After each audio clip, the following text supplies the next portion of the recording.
Greetings and salutations. Seahawks Palaver here with the penultimate Seahawks mock draft. We only have about one more of these before the actual draft hits. So let's get this party started. We'll see what happens. It's been an interesting week in Seahawks land. We have some really good top 30 visits. Very interesting. I'm excited to see how that plays out come draft time. In the meantime, throw me a like, comment, subscription for the algorithm. That would be awesome. I would appreciate it. Let's get the party started. And we have Jalen Carter, Anthony Richardson, both available to us at pick 5. All of these players I have drafted in the past, so I don't want to do that all the time. So I'm skipping it. And I'm going to see if we can entice Atlanta to give up some draft capital to make our lives a little bit easier. What do you say? All right, so we gave them 5 for 844 and 110. Devon Witherspoon's still on the board. I would love to draft him, but I'm not going to. I have someone else in mind. I might be able to trade down a little bit more, maybe. Nope, that's too far. I'm probably just going to take him now. I did not like this player at the start of the process, but having looked at these players over and over and over again, Lucas Van Ness is someone who I'm stoked to have on the team. I think a lot of the people that don't like Tyree Wilson probably don't like Lucas Van Ness either. They think he doesn't fit our scheme, but he does. He's 21, right? By the time training camp rolls around, he's 20. He's still growing. He's played inside at Iowa already. He's 6'5", 272. He's going to be over 280. Playing weight most likely. He's totally fine. He's an amazing player. He gives me a lot of TJ Watt vibes, right? For those of you who are angry like myself that we passed on TJ Watt, he has the same pissed off for greatness feel that TJ Watt did. I think Van Ness is going to be a great pro, and I would love to have him on the Seahawks. Now at 20, this is where we usually trade down, but I'm not going to do that this time. I'm going to go with Dalton Kincaid. This is a legendary tight end class. And Dalton Kincaid is probably the best pass catcher. He's an okay blocker. He's good enough, right? He's no Jimmy Graham. He's much better. But his hands, 70 catches. He had 2 drops last year. He is an amazing talent. He's Travis Kelce plus. He's going to probably be a better pro than he even was in college. The middle of the field is going to be muddy with Dalton Kincaid running through it. I'm stoked. And Mazi Smith fell to us too. A lot of times this does not happen. Maybe 1 out of every 10 times Mazi Smith falls to 37. So I'm definitely taking him here. This is our biggest need at nose tackle. Very lucky, very fortunate that he fell down to us. So at 44, let's see if we have Weipler, Tippmann are still here. How about tackles? DeJuan Jones is still on the board. Wow. So Cody Mock went before DeJuan Jones. That is amazing. I almost feel like we should take DeJuan Jones just because it's such a steal. We can shift Abe Lucas inside and he can play right tackle. That would really solidify our line. That's very tempting. That is very tempting. I bet New England does that. I wonder if... we got plenty of picks. I don't want to keep trading down. It gets overwhelming a little bit. Let's do it. Let's take DeJuan. That's crazy. That's crazy. Wow, that's I can't believe that worked out. So that really solidifies our offensive line. It puts Phil Haynes in competition with Abe Lucas, which is going to win. Phil Haynes is getting paid a lot of money to be a backup now, but I don't think he earned that money to be a starter, to be honest. So I'm much happier the way things are playing out. I'll pay $4 million to Phil Haynes to be a backup if I can get DeJuan Jones at right tackle, Abe Lucas at guard, and then center still needs to be addressed. We could do that right now with Luke Weipler. Or we could trade down. Oh, it'd be nice to have Mazi Smith and Keanu Benton on the same defensive line, though, wouldn't it? Oh, the world is our oyster. All right, let's see. We got 59. All right, let's trade down a little bit. I know it seems weird, but maybe we can trade up a little bit. We'll give one of our 54s. All right, so we gained some draft position here, if not a lot of draft capital. Okay, so they went Trenton Simpson, who would have been okay. He's a good linebacker, but I just don't know if he's what we're looking for. Diane Henley went too. That's okay.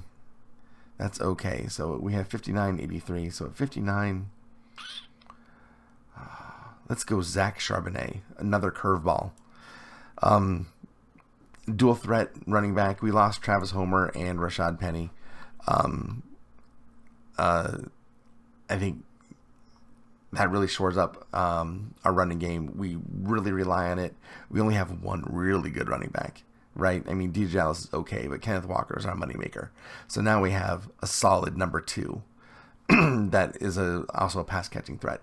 So maybe something a little bit better to put on third down when we need to either run or throw to the running back. So I think that Charbonnet is going to be good in that regard. And now we are at 83. Oh, what do we got going here at 83? We have not gotten a whiteout yet. And this is a thin whiteout class. A.T. Perry is really good. One of my favorites. Let's do A.T. Perry here. Very cerebral. Really knows how to get a good release. Really knows how to run. Really knows the route tree. Plus, he's 6'3", 200 pounds. You know, he's definitely a good player to have on the team. We need someone in the slot, but maybe we can either address that later, perhaps, or maybe we just find someone in free agency. We shall see. And 91. Speaking of, we can actually get Tank Dell here. He's a fantastic slot receiver. But Nick Herbig, really good pass rush guy. So many options here at 91. The trade. Ooh, no, thank you. Man, Dalton Kincaid, A.T. Perry, and Nathaniel Dell. That would be interesting. But let's see who's here at corner. Have we addressed that? I don't think we've addressed corner yet. All right, so we have A.T. Perry. Let's review. A.T. Perry, Zach Charbonnet, DeJuan Jones, Mozzie Smith, Dalton Kincaid, Lucas Van Ness. It's a really good draft class so far. A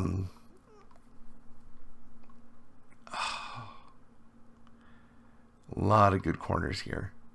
I don't like Garrett Williams, not a fan. I love Tre'Vius Hodges-Tomlinson in the slot, but he didn't actually play the slot. For someone who's so small, 5'8", 178, he only played 29 snaps at slot. He was an outside corner, which is crazy, but he's just such a good tackler. I guess that's why. They brought in Jartavius Martin for a look. He's a Julius Love type player. He can play corner. He can play safety. Look at them. Slot, corner, box. He can play deep. I think Jartavius Martin is where I'm going to go for right now.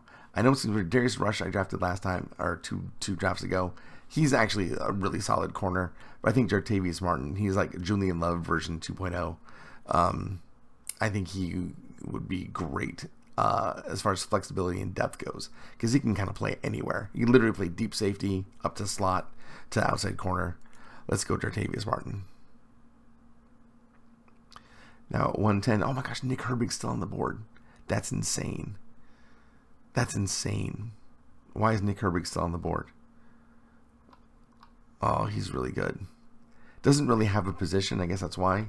But just stick him outside the tackle and let him rush, and let him learn how to cover. Ooh, that's so tempting. That's so tempting. But we still don't have a center. I think we can probably get one by 123 though. Okay, let's. Nick Herbig, best player available. I'm just gonna have to go for it. He's fantastic, and we're just gonna have to take him. We have no option. 123. Okay. We'll take Oluwatimi here. We'll show up the center position. We could conceivably wait, but I like Oluwatimi a lot. The other guy I like is Jarrett Patterson. Fantastic. Ricky Strauberg, fantastic. But they're actually not going to be there at 151. The centers go quickly between the spots, so we'll take Oluwatimi now. All right. Keandre Coburn? Probably Keandre. We got Mozzie Smith. More Ojomo's gone, which is unfortunate. Let's look who we have on the inside. Coburn, Martin, Tavai, Clark. Jared Clark's really good. Jalen Redmond's fascinating.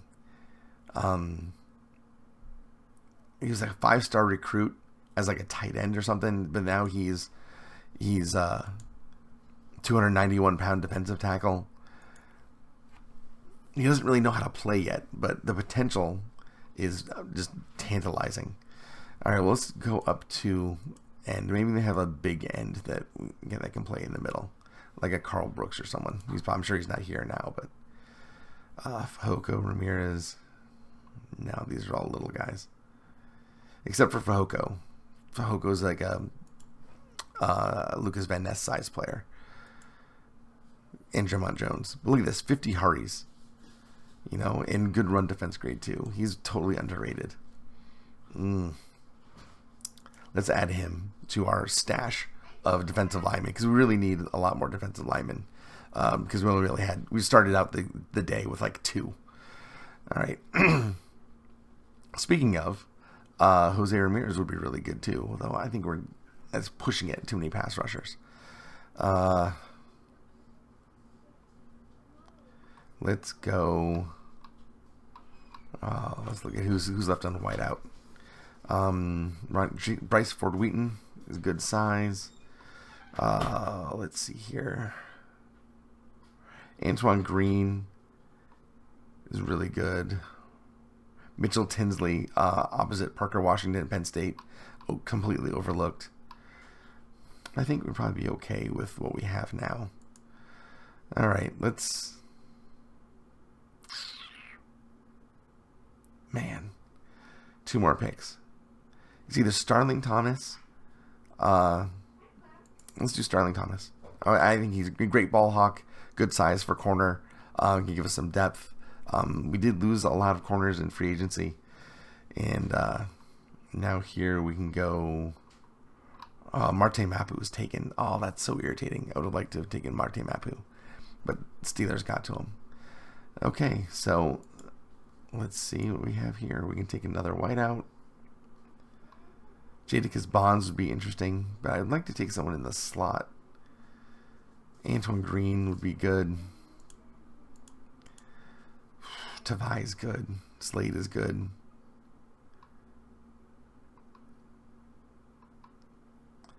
S.M. Richards.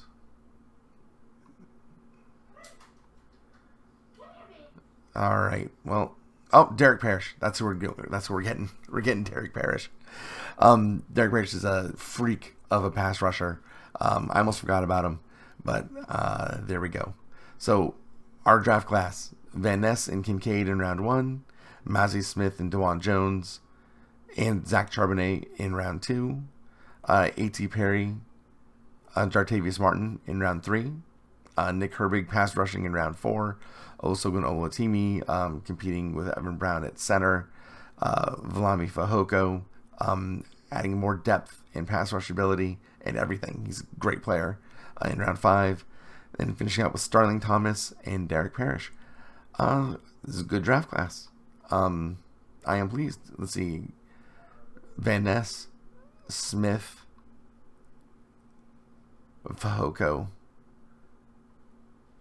That's not bad. It's not bad at all. Maybe another big guy in the middle would have been good. I will remember that for next time. Well, anyways, you guys tell me what you think. Tell me what you could have done differently. I am pleased with this draft class. We got 1, 2, 3, 4, 5, 6, 7, 8, 9, 10, 11, 12 players, which is where I like to be. Let me know down in the comments what you think. I appreciate it. You guys take care, and I will see you next time. All right, cheers.